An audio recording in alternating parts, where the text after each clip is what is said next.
Bismillah, walhamdulillah, wassalatu wassalamu ala rasulillah, amma ba'd. Ada yang bertanya tentang hukum memegah-megahkan masjid. Dan ini jawabannya sudah ada dalam sabda Nabi SAW. Sehingga kita buka sabda Nabi SAW, ternyata beliau mengatakan, ma umirtu bitasyidil masajid. Ya, tidaklah aku diperintah oleh Allah untuk mentasyid masjid-masjid. Hadis ini riwayat Abu Dawud dari Ibnu Abbas, derajatnya sahih. Nah, mentasyid itu apa? Ternyata sudah dijelaskan oleh para ulama ya.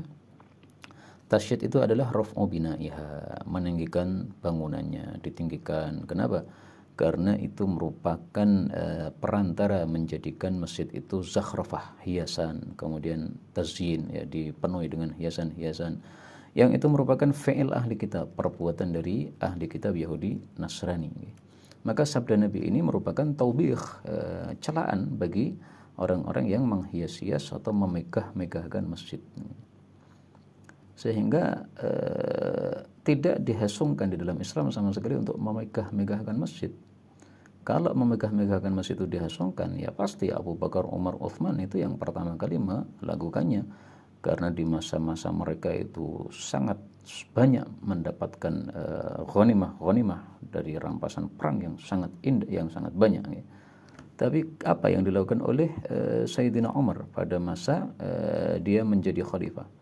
Sayyidina Umar ma'akasratil futuh, meskipun sudah banyak melakukan penaklukan perang, menaklukkan dalam peperangan terhadap musuh-musuh Islam, sa'atil mal, sehingga baitul malnya itu sangat banyak hartanya. Tapi ternyata lam yughayyir, dia tidak mengubah masjid Nabi Muhammad SAW dari kondisi asalnya sama sekali. Nah, sekarang yang pertama kali membuat masjid itu jadi bermegah-megah itu siapa? Ternyata yang pertama kali melakukannya adalah Walid bin Abdul Malik. Walid bin Abdul Malik. Walid bin Abdul Malik ini seorang khalifah, dia bukan dari kalangan sahabat Nabi SAW, sehingga tidak bisa dijadikan dasar sama sekali. Nah, waktu itu kebanyakan dari ulama salaf itu diam. Kenapa? Karena khawfal fitnah, karena takut fitnah saja. Jadi karena apa?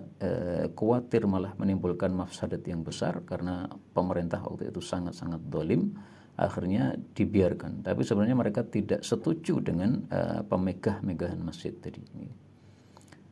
Bagaimana kondisi orang-orang memegah-megahkan masjid sementara masih banyak orang-orang miskin? Ini bukan satu pemikiran yang bagus.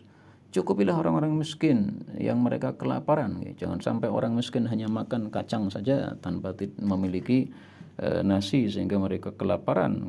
Cukupi mereka, kalau sudah tercukupi semua orang miskin, nah baru diarahkan ke pembangunan masjid yang lebih bagus. Tapi tidak usah dimegah-megahkan seperti itu, sesuai dengan keperluannya saja. Wallahu a'lam bishawab, walhamdulillahirabbil alamin.